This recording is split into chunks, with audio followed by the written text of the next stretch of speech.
Welcome to Direct Approach, a bi-weekly podcast hosted by Wayne Moorehead, filled with timely insights, fresh perspectives, and actionable takeaways from your direct selling executive peers to help fuel the growth and evolution of your business.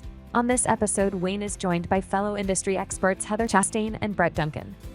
This trio of sought-after specialists will share some of their favorite insights from DSU and unwrap how you can implement these action items into your business. Next, they'll take a deep dive into the underlying issues behind the stagnant growth facing so many direct selling organizations. The old recruitment philosophies we've leaned on in the past are no longer producing the results we need. Many direct selling executives are struggling to navigate these waters and find effective recruitment strategies and methods to revitalize their businesses. So, if you're searching for a way to break through the stagnation and find new avenues for success, tune in now as Wayne, Heather, and Brett provide solutions and strategies that can ignite and empower your field. But before we begin, we'd like to thank this episode's sponsor, PayQuicker. Your business moves fast, but is your money keeping up? PayQuicker's award-winning solution lets your business make payouts across the globe instantly. Send payments to over 200 countries and territories in more than 80 currencies through PayQuicker's secure API. With funds available to spend immediately, PayQuicker is a fully customizable white-label payment platform allowing you to offer branded debit cards, instant virtual cards, global bank transfers, mobile wallets, cash, and more. Plus, you get their bank-grade security and global compliance coupled with multilingual account support, so you can focus on growing your business. Start paying your sales force instantly with the largest global payout provider to direct selling organizations, because faster payouts to your distributors means they grow their business and yours faster. Learn more today at payquicker.com. Now let's welcome your host, Wayne Moorehead, and guests, renowned industry experts Heather Chastain and Duncan. Hello and welcome to another episode of DSN's Direct Approach podcast. As always, I'm your host, Wayne Moorehead, and I'm very excited today for another installment of our, what I lovingly refer to as our Outside Insider series, where we kind of take a step back and zoom out and look at some of the big trends and dynamics that are impacting the direct selling landscape today. Today's guests, you are both familiar with. They've been on the podcast before, and I definitely consider two of the brightest minds in the channel, and really looking forward to getting their unique perspectives that they bring from all of their work across companies, across categories, and across the entire channel. I'm excited to welcome back to the podcast Heather Chastain, founder, CEO of Bridgehead Collective, and Duncan, managing principal at Strategic Choice Partners. Heather and Brett, thank you so much for being back on Direct Approach. Thanks for having us. Yeah, thank you. Really looking forward to this. We got really incredible feedback from the last time we did this. Paul Adams wasn't able to make it today, but hopefully he'll be on the next one. So shout out to Paul. And I'm really excited to dig in because we're just coming off another incredible DSU. I love now that we are, about every 6 months getting together as a channel. Incredible attendance, more than 40 speakers, more than 600 attendees, by far the largest gathering of direct selling execs and members. And what I love most about DSU is the opportunity that it provides for us to kind of take a peek at the macro. I know all of us, whether you're, again, Heather and Brett, working with companies, or we're inside companies there, we're heads down, really focused on growing, creating that momentum in our respective businesses. And DSU gives us that couple days, twice a year, to look at that bigger picture. And that certainly was the case for this past event as well. So I'm excited to get your thoughts on what you saw and some of the key trends and key takeaways. Again, this isn't just about a DSU recap, but again, it gives us that platform to kind of talk about that bigger picture. So with that, I'd love to just kind of jump in and kind of give a little bit, get a little bit of your perspective on what's going on. Again, a lot of exciting announcements, a lot of exciting takeaways. For me, I'd love to start off with a little bit kind of the overall sentiment, kind of the vibe that we were feeling at the event. It seemed like, a few DSUs ago that everyone was feeling the ground shifting, that landscape was changing. We didn't know exactly in which ways or kind of which direction to really start moving. So I feel like all of us and our companies were kind of getting our sea legs in this new landscape, trying to get our balance and our legs out from under us. But this felt very different in like a really awesome way. And it was exciting to see that so many companies, even just since last DSU, have been running and innovating and testing and learning and generating some momentum. And we know that the channel is still changing. The picture is still becoming, it's a little out of focus, but it's definitely becoming clearer. And I was really encouraged and excited to see how many companies had taken action and are really moving forward. So I'm curious, Heather, I'd love to start with you. What were kind of your impressions of the overall vibe there at the event and at the channel as a whole? Yeah, I think you're accurate in terms of perhaps a little bit of emotional stabilization, if nothing else, right? I think we have been going through such a shifting world post-COVID. And that's just one element, right? We just use that to describe a particular time frame. I think we're starting to see executives moving off of this sort of frenzy of, oh my gosh, if I don't try this or I don't try that or I don't try this or I don't try that, I'm going to be left behind, right? And everybody sort of recognizing that, yes, this is another evolution. Yes, it feels dramatic, but it's also not unprecedented for those of us who've been around a really, really long time. It may be more seismic in nature. It may require muscles that we don't have. It may require us to think about our channel in way different ways, which I hope we get into going forward, because Brett has some really interesting thoughts on that. But I do think that there was definitely a little bit of, okay, maybe we don't got this, but at least I know my next approach, and starting to feel a bit more settled in their strategic shoes, a bit more settled in this idea that, okay, we're going to try this. We're going to wait and see the results. We're not going to overreact. We're not going to, and I think that was encouraging to me, that everybody was starting to get their executive chops back, if you will, right? To sort of settle back in and like, okay, I am actually good at this. I do actually kind of know this business. Let me assess this new landscape and then put my step forward, not just chasing. Does that resonate with you at all, Brett? Did you get any of that sense? Oh yeah, for sure. And I think it's, when you mentioned the macro, and DSU is great for capturing the macro. And a lot of times, like Heather and I, we get hired by companies who need a little help with the macro, but then we only have so much macro, right? So being able to go, like, for me, it's a great macro look, like going to DSU. And I think specifically the energy, and I heard several people individually use that word. There's like, there's a fresh energy to this event. And and vibe, and you really could feel that. I think part of that was there were a lot of people there.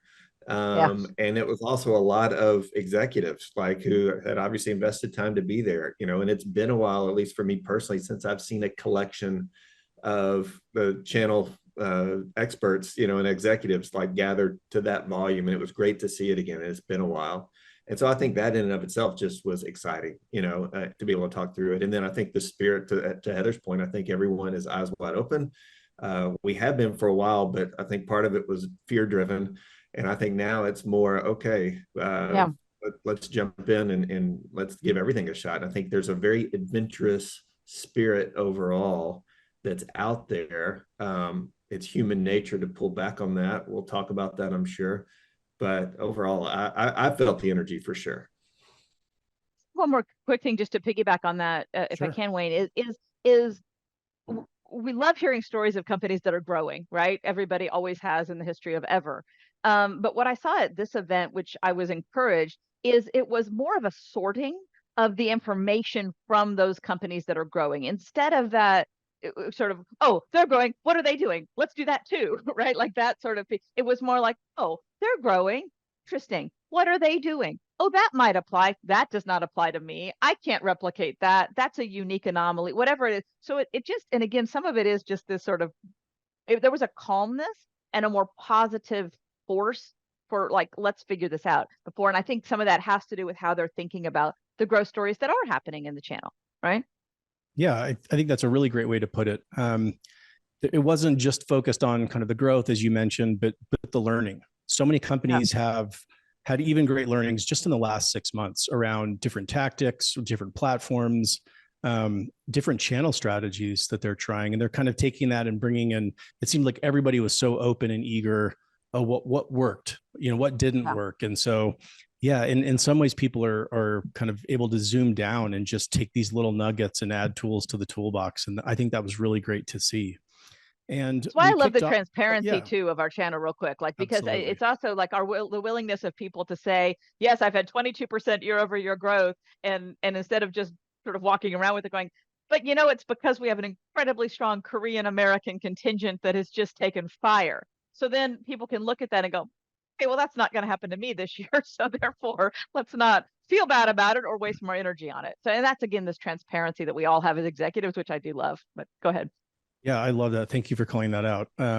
That collaboration where every other channel or industry, there's going to be competition. I think if we were to pull execs from any other industry, any other channel, and have them sit at DSU, I think they would be blown away at the level of sharing and collaboration, that kind of community. I know there's lots of alliteration right there that I just threw out, but that's one of the things I absolutely love, absolutely, about direct selling. So Stuart was able to kick off with what I thought was an amazing kind of assessment of the entire channel. And he got really specific with a lot of great stats. And one of those that really stuck out to me was kind of the 10-year growth trajectory of the channel. And it showed, the pre-COVID years, the spike and the slope going upwards with COVID for a few years and settling back down. And it was interesting. So basically the takeaway was the channel's been flat for about 10 years. And I know we were kind of talking a little bit before we started recording. It was interesting to me how many different perspectives there were on that stat, on that slide, where some people were like, oh, flat's great. Yeah, that's a great base to build from. I'm going to start moving again. Others were like, oh, I thought the downward slope might be a little bit more pronounced than it was. But overall, I think a lot of people took that away as this positive sign, the sign of stability with which to kind of build on and grow on. I'm curious what some of the feedback that each of you heard. I mean, I think it is an interesting data point. When you look at it, I know we can't see it right now, but it went up and up and up, and then it went really up, and then it came back down, and then over 10 years, it was essentially the same number. And so some people will hear flat and it's like, oh, we've just kind of stayed there. And obviously that's not been the case, right? And so there's been a ton of growth. There's also been a ton of not so growth, within that. And then within that, even in the not so growth, there's growth, right? And that offsets it. So there's so many ways to look at that. And I do think it's encouraging. I think there was, again, looking at the growth, to me, that 10-year span kind of captures what every direct sale company needs to figure out, which is one of the beauties of our channel is when it catches, it really catches. But we are a very I've said this before, we're a very volatile industry by our very nature. The highs are high and the lows are lows and the peaks and valleys are pretty wide. And so the real thing is after 5-10 years, how do you figure out how to keep going after all that happens? Because it's inevitable for every company in our channel to go through something similar.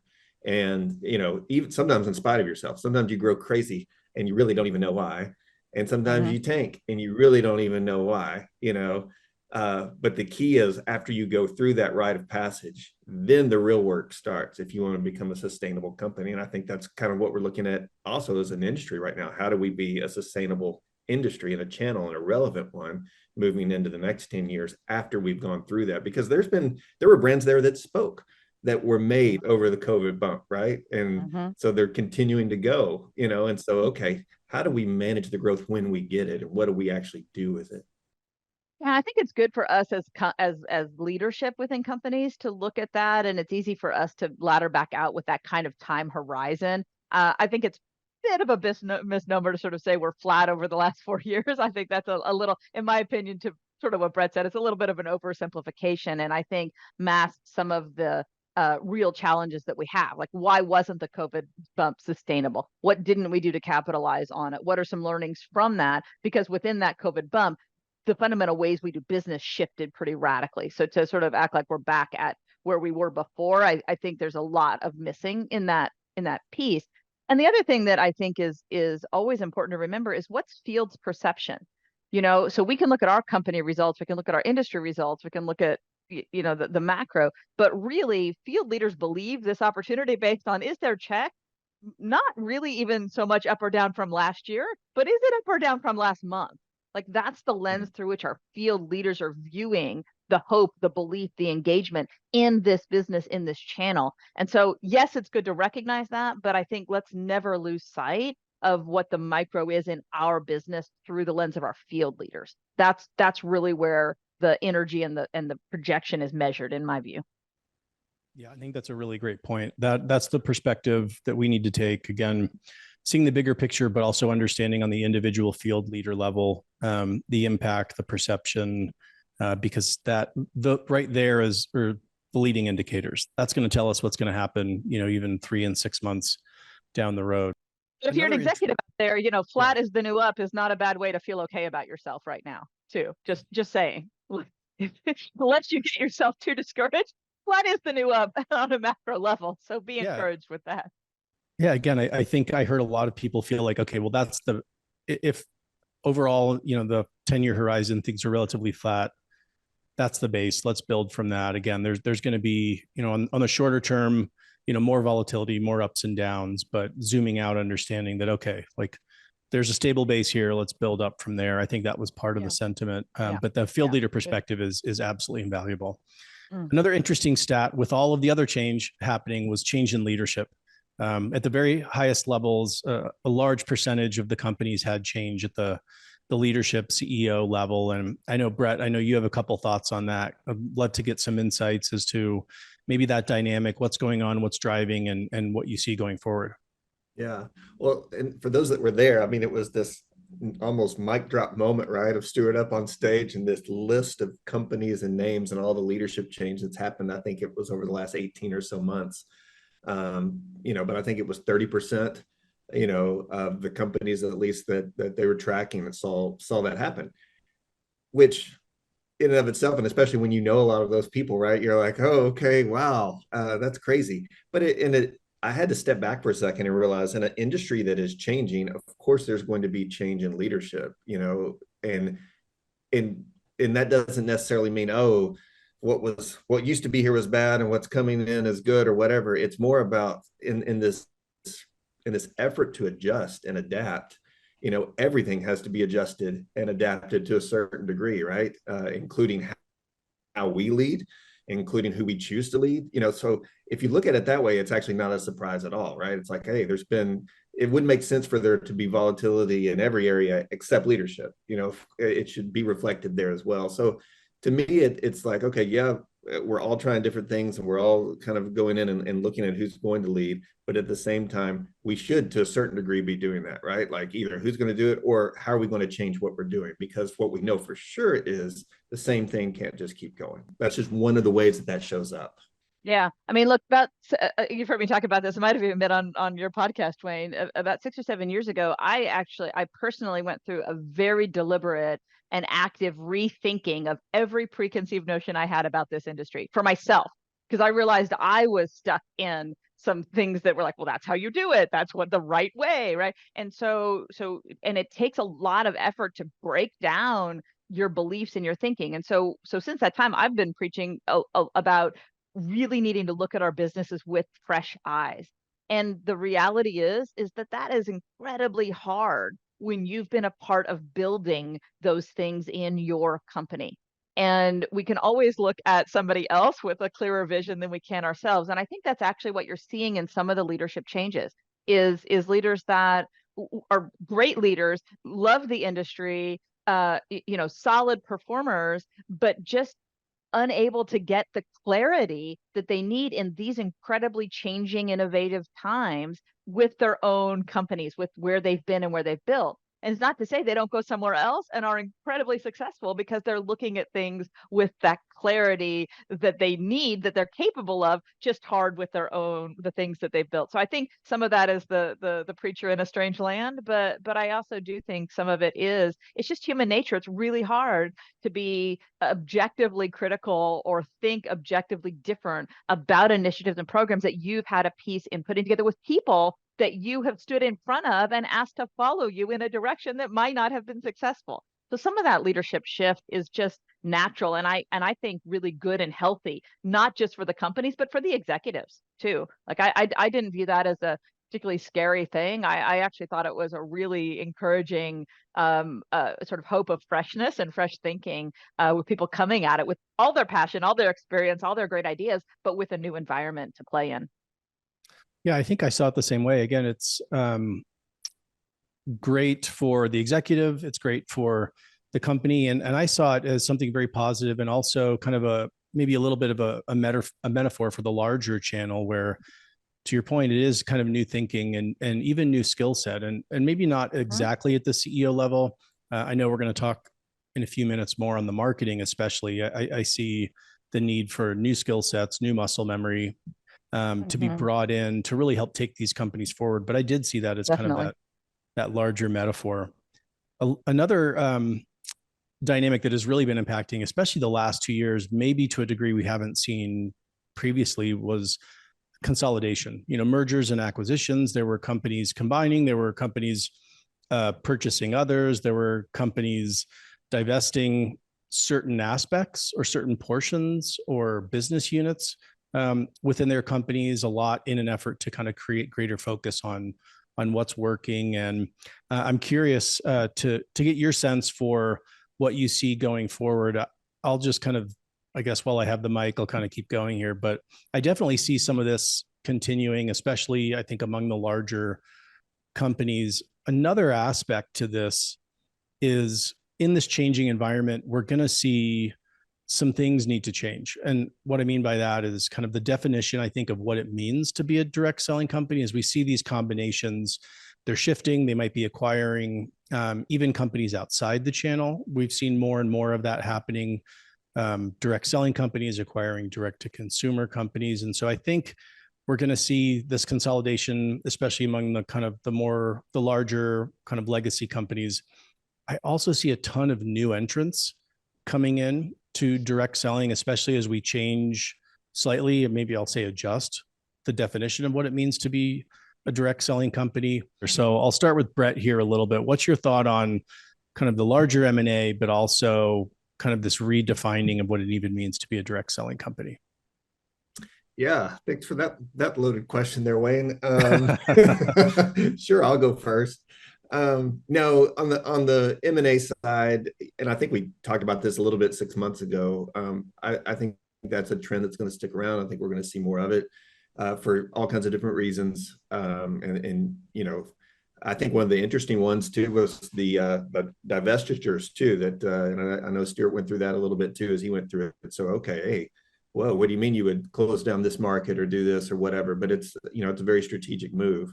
But regardless, you're going to continue to see it, just because when people really step back, at least the conversations I'm in, it starts to make a whole lot of sense to them to do something like that. Like, it almost becomes, once they really think about it, then they have a hard time figuring out why not to do it or why not to consider it. And again, everyone's open to everything right now, and that's part of it.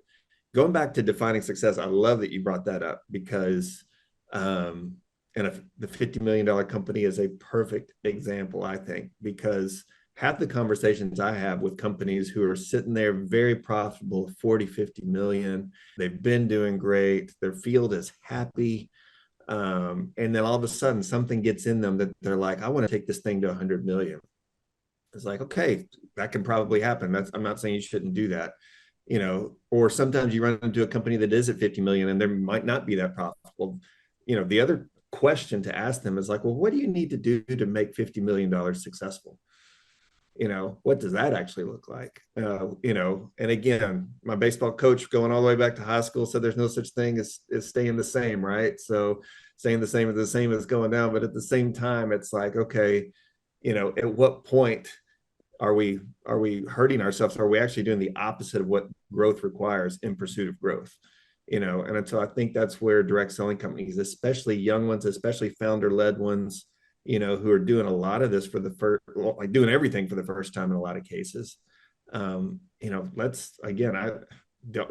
would almost say, don't pursue a billion, until it really makes sense to pursue a billion, because there's so much success between here and there. And that might be all that you need, and by the way, that might be all your field needs. A lot of times we can take a really happy field with a $50 to $75 million company and really upset that apple cart by trying to chase down what we think is best for them. That's great. Heather, the hot potato is yours. Yeah, well, I'm going to jump off that one and I'm going to go someplace even more controversial, Wayne. Okay. And I don't know that you and I have talked about We can always edit, this. right? We can always edit. things out. So if nobody hears what I have to say next, or it's not controversial, note to self, it was edited. No, I think I agree with everything that's been said, and I'll circle back to the acquisition piece. But I actually think we need to be rethinking not just size of company as a measure of success, but longevity of company as a measure of success. And the more we see companies go through the field leader life cycle and are trying to reinvigorate legacy leaders, right? That's a phrase that if you're in it, you know exactly what we're talking about. I'm increasingly convinced that's not possible. Yeah. That was the controversial statement that I'm throwing out there. I'm just increasingly convinced it's not. And I think that the life cycle of a field may actually be way shorter than we've ever thought it was. And we, especially in more traditional direct selling, multi-level compensation plan systems, right? That's really what I'm talking about. Really team building focused, long live. Like I don't believe anymore that idea of that your company should be around for 150 years is the gold standard of success. I'm not taking nothing away from companies that have navigated it, right? But it may be that not only do we need to look at size differently as a measure of success, but also life cycle, right? And that's not to say founders can't then come with another idea and another opportunity and another thing, even bringing some leaders with them to start again on something else. But I just think this idea of life cycle of direct selling companies is something that I think it's actually going to be one of those topics that we're talking about in the next year or so, with more regularity and more frequency, because especially as we get into more compensation plan shifts and changes in the behavior of field leaders. So I think measure of success, yes, you're sitting there with a $50 million profitable company, your family's happy, your field's happy, love it. Take a moment, enjoy, wait until something gets really painful for you before you disrupt that particular apple cart. But also really, really think through what does 10 years look like? What does 15 years look like? And that may be the longevity. That may be it.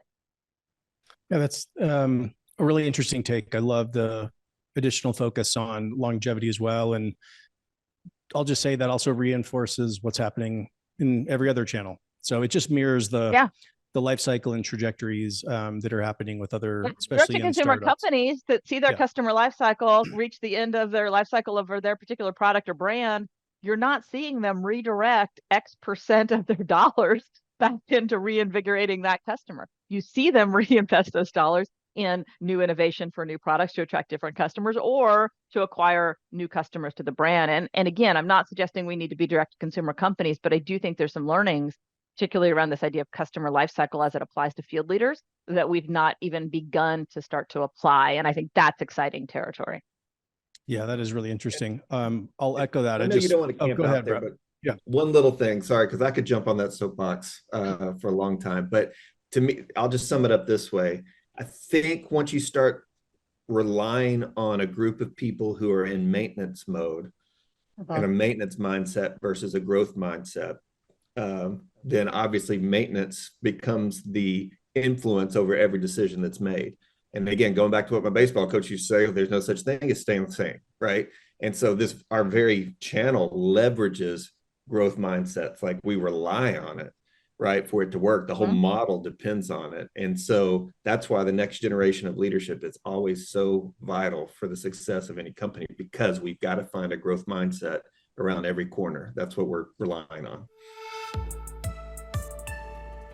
If you missed any part of the Spring DSU event, or just want to revisit some of the speakers and topics mentioned today, replays are accessible in the DSU On-Demand Library. The library is an exclusive resource for DSN supporter companies, one of many benefits designed to help keep you and your teams engaged, informed, and one step ahead. If you work at a supporter company, simply log in using your unique company code to access this event's content, plus over 250 presentations from previous educational events. If you're interested in becoming a DSN supporter, you can contact us at support@directsellingnews.com. We also invite you to join us at these upcoming DSU events. The first ever DSU Europe event, located at Penley Manor in Tring, UK, June 5th and 6th, is open to all active corporate direct selling executives and event sponsors, with representatives from more than 40 direct selling companies already registered from dozens of countries. This will be one of the largest gatherings of European direct selling XX ever. If your company operates in Europe, attendance at this event is a must. But even if you're not yet open in Europe, the global insights and connections will be priceless. Don't miss your opportunity to spend quality, focused time with international leaders as you hear from seasoned executives and visionary leaders who are shaping direct selling in Europe and beyond. And we hope to see everyone here in the US at our Fall DSU event, September 23rd to 25th at the Irving Convention Center in Irving, Texas. Registration is now open and free for both events. Visit dsnevents.com today. So I'm going to shift into another topic. It's been hit harder, maybe even in other DSUs. It was definitely touched on here, but I am hearing a lot of discussion across the channel with a lot of the executives around kind of this, I'm going to use air quotes for people not watching, kind of around omnichannel. So it's come to mean many different things, but what is true is the bright lines that used to separate each sales channel are now blurring and blending together. And so we are being forced by the consumer, by the distributor to really show up where they are at, to really have our products, have our brands on the platforms, on the channels, in the communication alleys that they're used to seeing. And so this is changing in a lot of ways how we do business. And on this one, I'm going to save my soapbox for the end on part of this, but I'm going to at least lead off a little bit with Amazon. Obviously, just in the last 3 DSUs, so in the last year and a half, there's been a significant shift in how the channel views and approaches Amazon. It used to be that proverbial third rail that no one wanted to touch, that our field would not allow us to touch. And because of its importance in the consumer journey, the distributor journey, the product journey, we have to be there. So many companies have shifted where, again, it was a few, maybe a year and a half ago. And now it's, dozens and dozens and dozens, upwards of more than 50 or so that I'm aware of are now actively engaged, have an active Amazon strategy. So I'd love to get kind of your thoughts on kind of the omni-channel approach, and maybe even Brett, you can start a little bit and share kind of scout and seller and what's going there. But I'm gonna pause there as I start prepping my soapbox. Got it. Well, I think if we start with omni-channel, which kind of implies like more than 2, like by the name of it. But I think if you look at what a lot of companies are doing, like they're adding maybe a channel, like they're tiptoeing into it, and so I think it's the right term, and I think it's going to continue to happen. But I love Scout and Sellers and Sarah's presentation at DSU. She walked us through like what they have done, that was awesome. in terms of here's how you get the field involved. I think they did a very smart thing. Not every company can do this probably, but they said this product is our omni-channel product or our retail product, and it's not available in our direct sales channel. And then they're doing some extremely interesting things in terms of how they get the field involved in that, almost part-time employees. Like, I'm eager to see how it works, but I regardless, kudos for just thinking fresh, and saying, a lot of what she presented, a lot of us old timers would have said, well, you can't do that with direct selling. That's not how this works. So yeah, I think that part is great. On the Amazon side, again, that's mostly a defensive posture, and should be. Like, I think that's smart.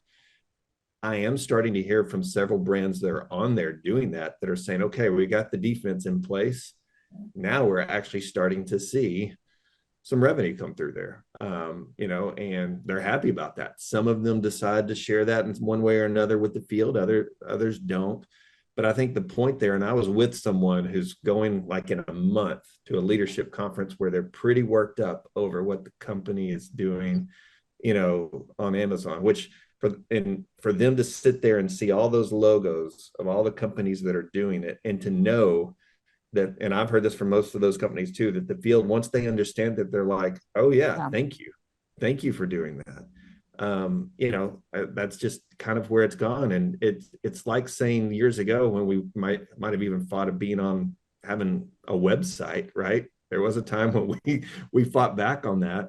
I mean, the web for a lot of people is Amazon. So I think we almost have the opportunity of, it's ridiculous for us to not have a presence on the most visited website out there, right? I'm old enough to remember a field where we started mailing catalogs directly to their customers, and it was the sign of the apocalypse that we were taking over their entire businesses and competing with them. So I think it to me, it's just the next iteration of that ongoing battle with our fields about who owns the customer. And so I think that's sorting itself out quite nicely. I do think it's interesting when we talk about, the only thing I'll challenge in any of this is this idea of omnichannel thinking being new. I mean, I was part of an initiative 17 years ago at Tupperware where they first went into Target and set kiosks up in malls to go direct to consumer, and then staffed it with their sellers to get leads and do all this. So people have been trying to figure out this omnichannel thing for a long time. And I think not with much success. We can't really point to any one company that has, I think, really, really cracked it. There's certainly isolated examples here and there, and the usual players, the beach bodies and whatnot come in the conversation, certainly. But I think this is one of those things that, in my opinion, actually, the society and consumer behavior changes are going to completely dictate where this lands. And I think in 25 years, we're not even going to be talking about it'll be omni what? Like, it's just how you sell stuff. And you sell it in all these places all at once, all the time. And I think you're going to see more retail brands going, not just direct to consumer, but actually through affiliates that are going to be the iteration of the next direct sellers, and vice versa. So I think it just becomes increasingly how you take products to market in the world in which we live. And I applaud those that are out there trying to figure it out. I thought Sarah's presentation was phenomenal. I'm super anxious to see how that plays out. And I think it is something, Brett, you're right. Not every brand can think of a way to do that with a type of a category or a uniqueness or a thing. Most could if they want to, right? Think about limited collections here and there. The key is that it just has to be embraced as a both and strategy, and continuing those conversations to our fields in process. And by the way, too, I actually think it echoes back to our other conversation about field longevity and Brett's comments on maintenance versus growth mindset and life cycle. Because when you're introducing new omnichannel strategies to a field that is in growth mode, those are much easier received, much more accepted. They understand the world in which we're living. When you introduce those concepts into those in maintenance mode, then everything is scary, because everything is a threat to what I'm desperately trying to hold on to. And so as we navigate both those issues sort of simultaneously, I think one makes the other easier to adapt going forward. Yeah. Awesome points from both of you. Really great insights. And I want to circle back on a couple of things. Heather, you're absolutely right. And it was interesting. I had a couple other people that have been in the channel, for as long as I have, that were making comments, anytime omnichannel came up, said, yeah, we've tried, multiple times. And I think that just goes to show the channel has always been very innovative, flexible, always trying new things. Again, some found great success with direct response, 10 and 20 years ago. And there has always been this look for how do we help kind of augment what our field is already doing. I think you're spot on as well with retail's definitely coming into what was traditionally considered our world with affiliate, with influencer. We're going to see more and more of that. Again, I think we have a way better value proposition than any of those, with higher commissions, with more longevity. Sure. Having run, some of those affiliate and influencer, it's usually a one and done. And so our community, our life cycle that we can have with a distributor, with an affiliate, with a customer is much longer. And Brett, to your point again on how Amazon should be perceived or approached by companies, it shouldn't necessarily be looked at, oh, here's this awesome channel that's going to drive a tremendous amount of growth.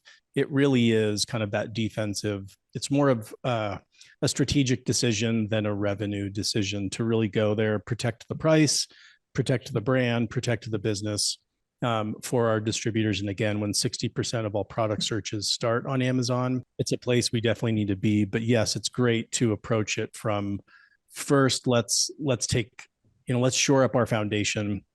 Once we have established that and really protected our distributors' business, then we can kind of think about, what are the opportunities to really grow there from a revenue perspective. Wayne, can I Yeah, push something back on? Can I put you on the please. spot as a Yeah, do question? it. Because I love how you host this Actually, program, no, but I this is also my think podcast, Heather. You can never put me on. No, I'm just kidding. I Please go. I also think sometimes because you and I spend so much time together, like you have such a unique perspective and such an incredible strength. When you and I were talking a few days ago about when we sort of in the omni-channel conversation, not just retail and Amazon, but direct to consumer and the role of performance marketing and sort of the skill set required as we think. Would you share with everybody how you're thinking about that? Because Sure. I was really impressed with your insights on that, and I think your background makes you uniquely positioned to talk about it. But would you mind sharing that? I don't mean to put you on the spot, but I No, no, thought I it was appreciate it. so compelling. Yeah, absolutely. And again, that was the soapbox. Thank you for the perfect tee up. Oh, That's the well, there you go. soapbox. I was about to jump on at kind of the end of this section of our discussion. And I know Brett has some great thoughts too. So after I kind of jump in, I'd love his thoughts. I know he has a great article coming out in DSN touching on some of this. But I think in the same way that we've seen the adoption of Amazon, again, this kind of goes back to my 2019 DSU presentation around performance marketing and kind of this blending of direct to consumer with direct selling. We've seen an adoption over the last 2 years with Amazon. And I think that performance marketing is going to follow a very similar trajectory. And it was really cool in kind of some of the pre-meetings that we had before the general sessions. There was a gathering of some incredible CEOs, and it was really cool to hear. I think about 3 of them talked about finally venturing into the world of performance marketing, the world of more of kind of that direct to consumer. One of the CEOs was sharing how, she's switching her site to Shopify. She's got all these incredible performance marketing plugins, whether it's from kind of more of the marketing automation, whether it's on attribution, conversion rate optimization. And she was saying that they're about to start running performance marketing ads. So for those, that's just essentially paid social, anything that you can kind of measure and leads ultimately to a conversion. And we heard 2 other CEOs saying very similar things, where this has been something that hasn't really been in our toolbox. This kind of gets back to that muscle memory and where we need to start bringing in different skill sets that we haven't had before. People that understand, I hate even using the term funnels, but understanding kind of these buying processes and how you move a customer as well as a distributor, through these journeys from all the way, being problem unaware to solution aware to brand aware down to consideration and ultimately to a conversion. And I guarantee we're going to see pretty rapid adoption. And there's, just as Amazon has different strategies, whether it's defensive, whether it's offensive, I think people are going to start out saying, look, we're going to help create brand awareness. Other products, competing products are already on these platforms. They're in the scroll. And our distributors finally, our field, are actually demanding us to be there as well. So we are having permission from them to move in, where I think in times past, we've had to kind of pull them into, some of these new channels and new ways of thinking. And it's really interesting. I'm seeing them push a lot of our brands and us into doing this and said, please be there. I'm having too many friends see product X, Y, or Z that's not, related to direct selling, that's not part of their portfolio. We need to be there as well. And I guess it was really cool for me to see, having been at a D2C brand that we were able to scale and ultimately take public. There's a lot of amazing things that can be done. And I think we're going to see marketing, indirect selling change dramatically. We don't have that skill set. We need to start developing it. The people that are there need to start developing it. We need to start bringing in people that have this skill set. With that, I'll kind of take a break and I'll kind of pass the conch to Brett. Brett, I want to hear what you have to say, because I've had the privilege of a preview of your article, and I think it's also really super interesting. Can I just ask one quick question, Wayne, please. just to keep on that thought real quick of you? When you think about when that last phrase of sort of bringing people in, can you talk for just a second though about the need to not just bring people in that are performance marketers and direct to consumer, but how do you balance that with some understanding of the channel? Because it is different. It's the same techniques, but the application really does have to be different. Would you share just 2 seconds on that, and then we go to Brett? Yeah, and I think that my statement's going to apply almost in marketing generally within direct selling. Yeah. Having lived in the marketing world, in and out of direct selling, I've seen people come in with no understanding of the channel. And usually, depending on what level they come in, it's not super successful because they don't understand the duality. They don't understand the nuance. They don't understand the distributor mindset. These elements where, there was in the past this perceived channel conflict and where those kind of, bright lines that we had to stay away. So we definitely need to bring in some of the skill set, and we need to take time to help whoever we bring in, these performance marketing teams, whether they understand the creative process of ads around conversion that convert, and the difference between content that's top of funnel, middle of funnel, bottom of funnel. We need to help them understand our world, the nuance, the duality, the inherent duality that's there. But it's going to be really incumbent on the heads of marketing to really understand both sides of the fence as well, and understand that distributor perspective, because a straight D2C marketer coming in would be super confused. Well, why can't we do this? Well, why can't we say that? These are the best converting ads. And so it is going to be a learning process on both sides, whether we're kind of already internally in the channel or we're new with a solely performance marketing mindset. But it can be done. It just needs some understanding, because if you don't have it, you're going to end up probably misusing your wasting some dollars. Yeah. Really poor that's ROAS with what's not going to convert. So once, I think, again, the beauty and the excitement for me is bringing both of those pieces together, because I think, again, there's so many competing offerings out there and we're not there, but pretty soon, or now we have the ability to be there, to measure, to learn, and have a huge impact, and not only grow our own business, but take market share from those that are, competing in other channels. I mean, amen and amen to everything that you just said. And I think excelling in performance marketing within direct selling is our number one opportunity. For several reasons. One, it would do so much for us. Two, the people we're trying to attract are going to demand it. It's getting there already, but if we don't have that in place, we're going to lose out. And I think in the article, and thank y'all for mentioning that, but one of the things I mentioned there was, what's scary is the people that we're trying to attract might actually find what they're looking for at a D2C brand instead of a direct selling brand, because they're delivering the performance marketing, and again, people are special to us, yes, but they're also a traffic source. And a D2C brand looks at them as, hey, when I have an affiliate, when I have something like that, that's a traffic source.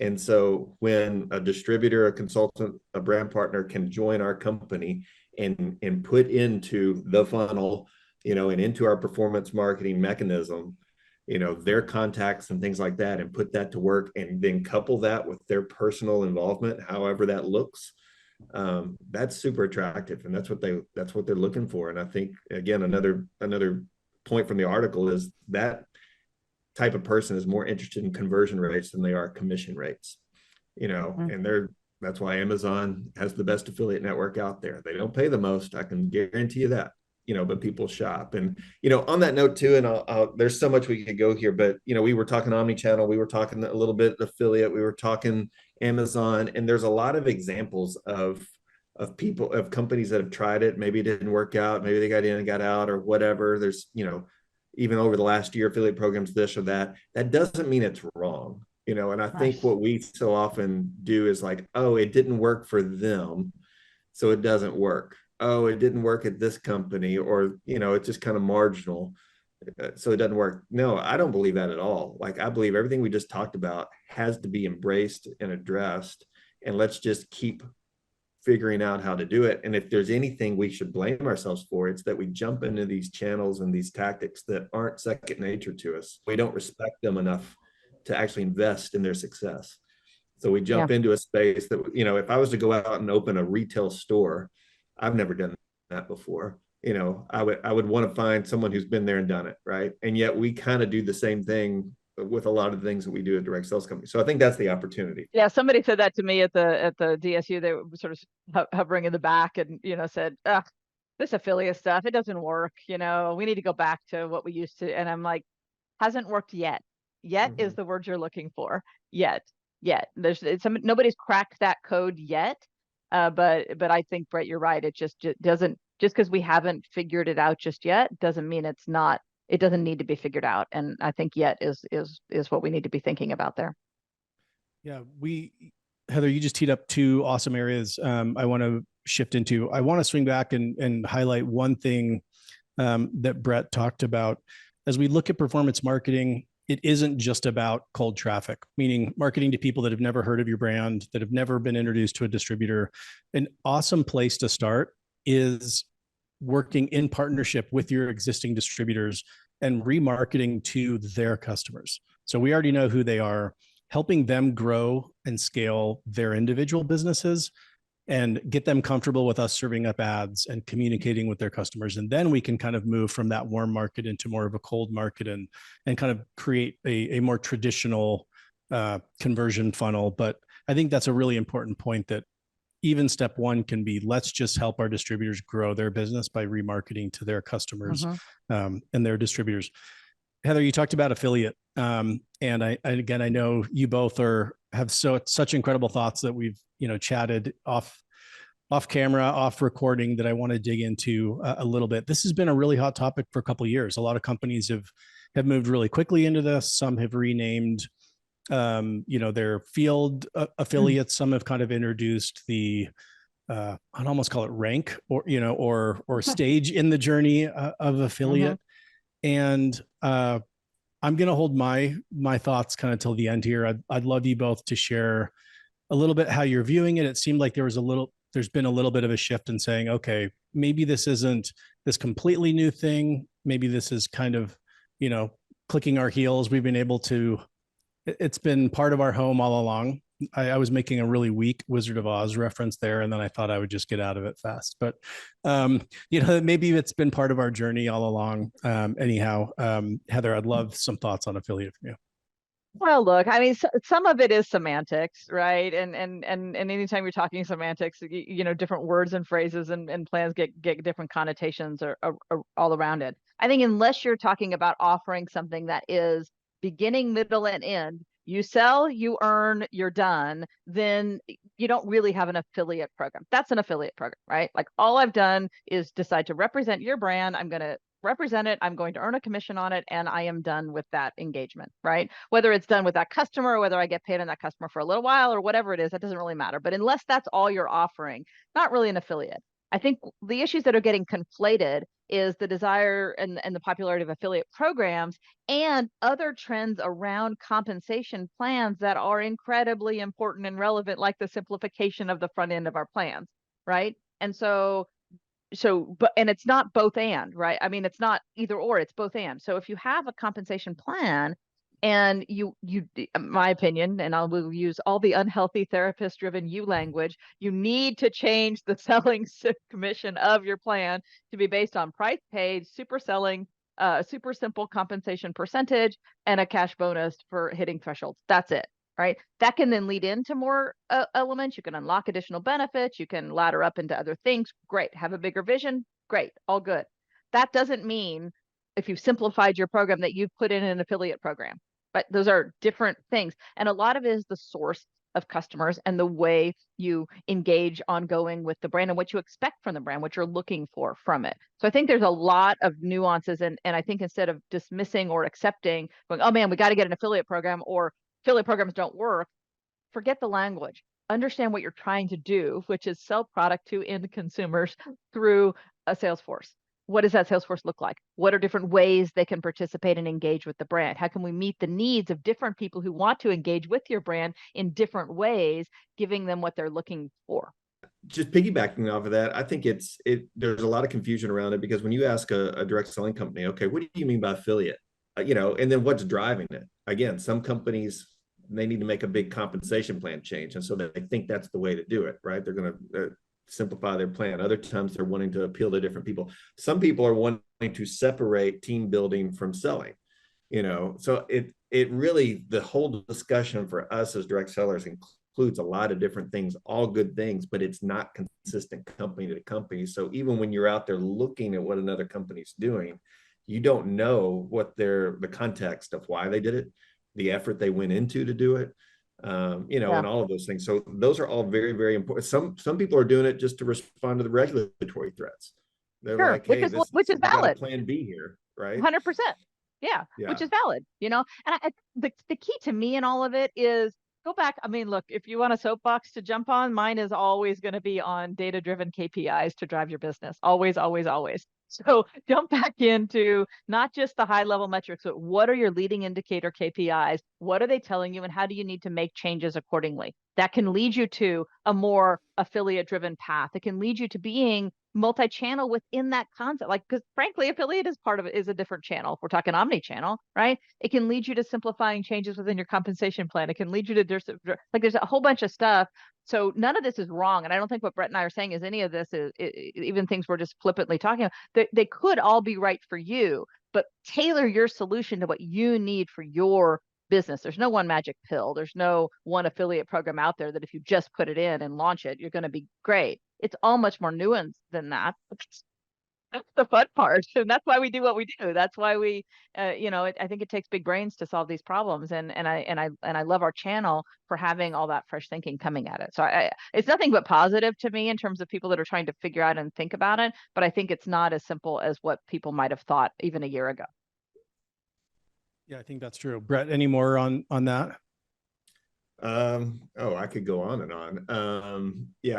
I would just reiterate as you're going. I mean, part of it is, and I've said this before, we kind of have an affiliate program. It's called retail commissions. So for some companies, it's like, how do you, and it, again, that doesn't cover everything that affiliate is, but for what some companies are trying to do, that is, that figure out how to reposition that, then start there.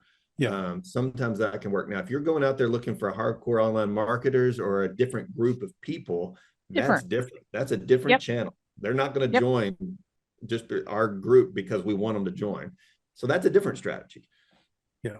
Yeah. I agree with so much of what you both just said. And just relating kind of a personal story, working with a company a little while ago where they were working on developing their affiliate program. Again, I kind of used air quotes there. And it was a little bit of a struggle for them. How do we talk about this and talk about that?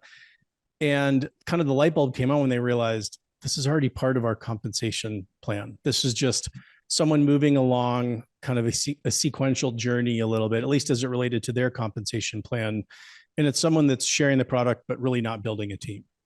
And so once they kind of realized that it had really been there all along, it kind of changed how they messaged, it changed how they positioned the program. And I do think for an audience, it can be helpful to kind of call out, hey, you don't have to engage at this level. You can engage and at the company, just by sharing the products. Heather, you started, I saw the wheels turning there, jump in. No, only because I just think we have to be careful that we're not inadvertently misrepresenting what we do based on what you're saying. And let me rephrase that. I didn't come out exactly right, because misrepresenting implies sort of an ill intention. What I mean is, let's make sure the ticket we're selling describes the destination that they're going. Because just because our front end retail commission may be an affiliate program, we're not going to convince traditional affiliate marketers or influencers that it is, just by trying to explain to them why it is, right? It's still going to feel to them like a wolf in sheep's clothing. It's still going to feel like we duped them into something by talking about it in a way that it really isn't. It is a retail commission element of a multi-level compensation plan. That is what it is, right? If you're trying to attract a different audience to do a different thing, then have a different program that attracts them, that is what they're looking for beginning to end. Does that make, it does. Make, because I think we got to be careful not convincing ourselves that we have had this all along and they just don't understand it. I do. Great point. I actually think they get it. I think they just don't want it. So, like, again, that's my only comment, is let's just be careful about, yes, it has been elements, there are, but it's not really what they're looking for. So I agree, in that it is, we have to be really careful who we're going after, what we're selling them, and what the message is. And that kind of leads into the next topic I wanted to cover around segmentation. So I think as the last 5 minutes has illustrated, kind of the days of one size fits all, the single message is done. We need to understand that there's different segments, there's different audiences that each are going to have different needs. We're going to provide value to them in different ways. We're going to communicate to them in different ways. And I think that also applies to different markets and how they approach direct selling. Direct selling is evolving or changing in some international markets faster than in others. And so I think we have to start approaching each of these markets, each of these segments in a really different way. Again, Latin America is operating very different than Europe, is operating different than North America. Brett, can you talk a little bit about your thoughts on kind of segmentation and even especially how it relates to kind of international markets? I mean, it's vital. And I know, Wayne, I know you're a huge fan of segmentation, but it even goes down to the performance marketing that we were talking about. I mean, the key to all of it, the key to any good marketing is delivering a message that resonates, right? And to think that a single message can resonate in the same way with everyone that we deal with is kind of a silly place to start. So, I mean, we could go on and on there, but I think the problem is it's hard. It's not hard work, it's tedious work. Or it's work we're not used to doing. And so a lot of companies just don't do it because they never get around to it, or, even down to the granular level of just push send on the email and they'll figure it out, or whatever. And yet we're missing that opportunity because with each email that hits an inbox that somebody doesn't want to see, we're one step closer to them never seeing anything ever again. And so, I mean, segmentation is that important. We have to try to resonate with the market that we're attracting, period. I think this is one of those areas where data and research is really going to be increasingly important as we really fight to understand what nuanced differences are required in each of these markets, because one size fits all isn't going to work. And in the short term, actually, what we're seeing is some of our Latin America, international, Asian, European markets may have more profitability, more life in them short term than our domestic US markets. And so let's not leave money on the table. Let's understand that, do the work that Brett talks about of segmenting and making it work. Yeah, I think we're definitely going to continue to see more and more companies approach direct selling very differently depending on the market. And I recently interviewed the Actives team, and it was really cool to see them, just launching, in Latin America initially, instead of, building their HQ and their business in the US or in Europe, but just starting there. So I think that's a really cool trend. I think we're going to start seeing kind of more and more of that. Talking about recruiting in today's direct selling environment, what are you seeing? What are companies doing that you're seeing successful in recruiting? How are they messaging or positioning the opportunity today versus even just a couple of years ago? Most of the companies that I'm working with that are doing well there's what they're doing in terms of teeing it up and positioning it is actually teeing it up and positioning it. Like, I think we've gone through such an era of not talking about recruiting like we used to, or softening it, or even, I don't know, not calling it what it is. And so the companies I've talked to have been very deliberate about, hey, we tried that. That's not us. We're getting out there. We're being upfront about, just recruiting like we used to. And some of them are doing it in person, and that gets into, let's be careful not to settle back into all the quote unquote old ways. But I do think there's something to being direct in terms of, hey, this is an opportunity for you to do this. This is what happens when you do that. This is what it could mean for you when that happens. And a lot of them are focused on, I've heard from a couple companies who are doing something we've all done before, and that is a very simple mantra of like, get 3, at least 2 customers and 1 this. And it's not even an incentive, and it's not a bonus. It's not a compensation thing. It's just a mantra. And it's just getting people, and what they're realizing is they haven't asked people to use that muscle in a long time. But it's crazy what happens when you actually ask someone to do something, and they do it. So I don't know of like the tips and tricks on what's happening in recruiting today, other than the companies that seem to be doing are the ones that are actually asking for it and are asking about it unapologetically.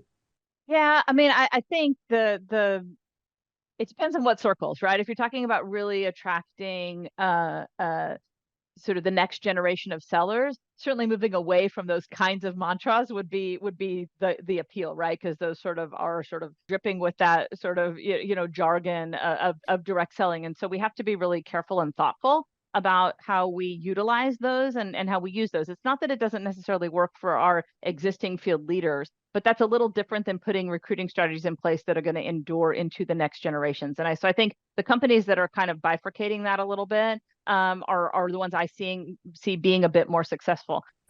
So one of the things we did hear a lot to your point a moment ago, Brett, there was kind of some talk of either back to basics or back to the future. A little bit, kind of this revisiting certain elements, which again, I think dovetails very nicely in the discussion we were just having about the business opportunity. Can you share some of your thoughts and what you're hearing or feeling from some of the companies you work with? It's funny, I've been to, I think DSU was the third industry event I've been to just so far this year. And in each of those three, different people have used the term back to the future. We're getting back to the future. And so it's obviously top of mind, and a lot of it has to do with, hey, we're actually going out, or maybe it's, hey, we're doing events, or maybe we're talking about this, or we're doing that. All those are great. And we heard from companies at DSU that are growing, and they're pointing to that as part of why they're growing. So you can't deny that. The worry I have is comfort zones, right? It's so easy for us to hear back to the future, and it's like, great, I'm just going to get back to doing everything I used to do.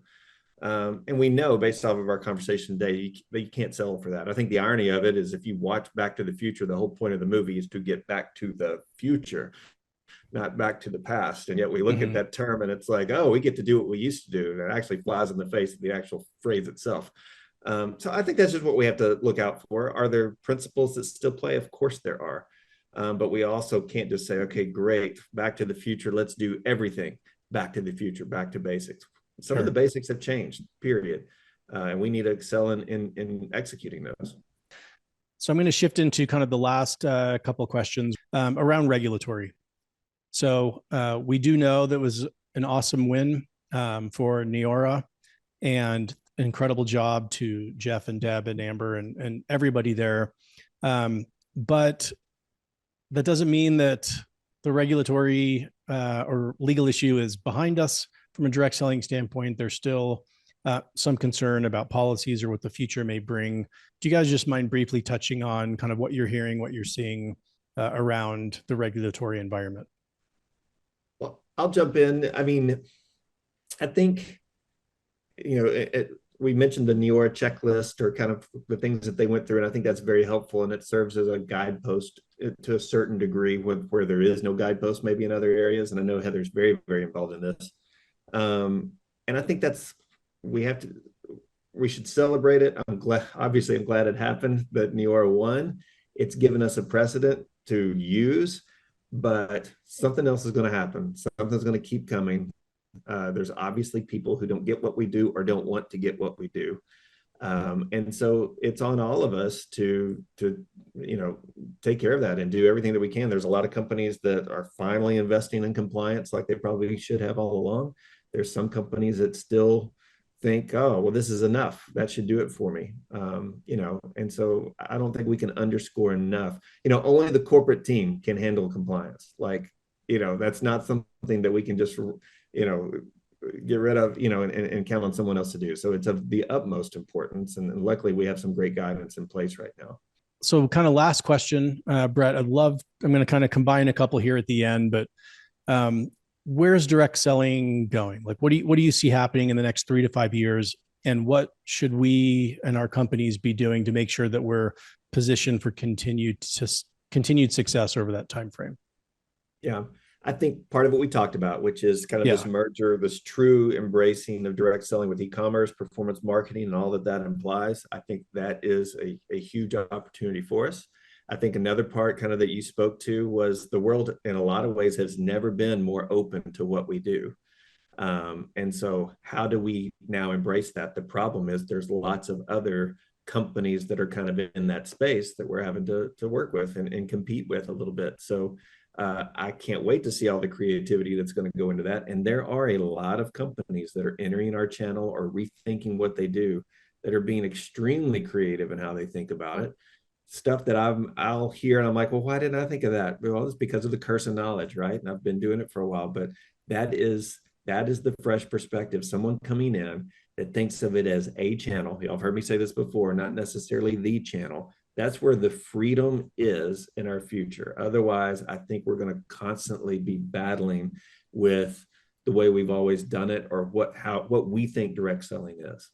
Yeah, I think too, if I can jump in too, Wayne, I think that, yes, 100%. And how we talk to our existing legacy fields, so important.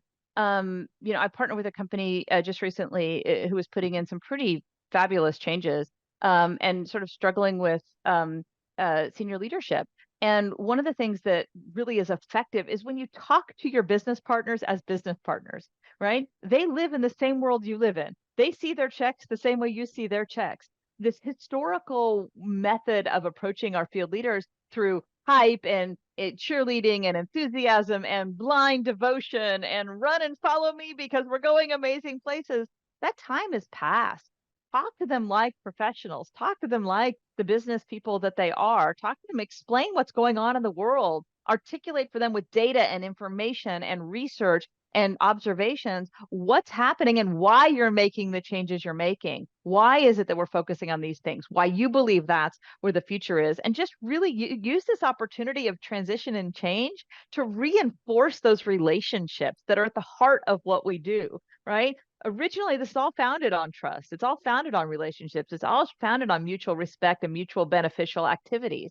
And so nothing's different with that. We get scared when things aren't going as well as we want them to keep that going. So my advice is what success looks like, reinvesting in those relationships through honesty, through transparency, through data management, and through innovation and transparency around that innovation. Something worked, it worked. If it didn't, it didn't. No harm, no foul. We're all trying to navigate the world together, right? So bring them in with you in the journey if you have an existing field and existing leadership. And that, I think, sort of helps what Brett was saying about continuing to innovate, continuing to view this as one channel of many. Explain why. Bring your field along with you. And I think that's how we're going to see more and more success stories. I love that. I think what excites me the most over the next few years is this generation, and I don't mean that just in the statistical definition, but we have so many incredible audiences, so many multiple generations out there that have never been more connected than they are today. They've never been more familiar with building brands. They've never been more open to sharing products with friends, families, and followers, and more focused on, as you mentioned, Heather, multiple streams of income. So all these things are dynamics that we excel at, that we offer incredible value to those that engage with us. I want to thank you both for being here today, for sharing these incredible insights. I know I'm going to go back and listen to this multiple times. Thank you to Stuart, Shelley, the entire DSN team for an incredible event. For those that want to hear the conversation continue, make sure you're at DSU Europe, June 4th through 6th in the UK. You can learn more about it at directsellingnews.com. Thanks, everybody, and look forward to continuing the conversation. Thank you for tuning in. Please take a moment to subscribe and give a 5-star rating and review to help Direct Approach continue to provide more candid insights and interviews for direct selling corporate executives. And don't forget to register for DSU Europe and Fall DSU at dsnevents.com. Secure your spot for free today. Thank you for listening and supporting DSN and the Direct Approach podcast.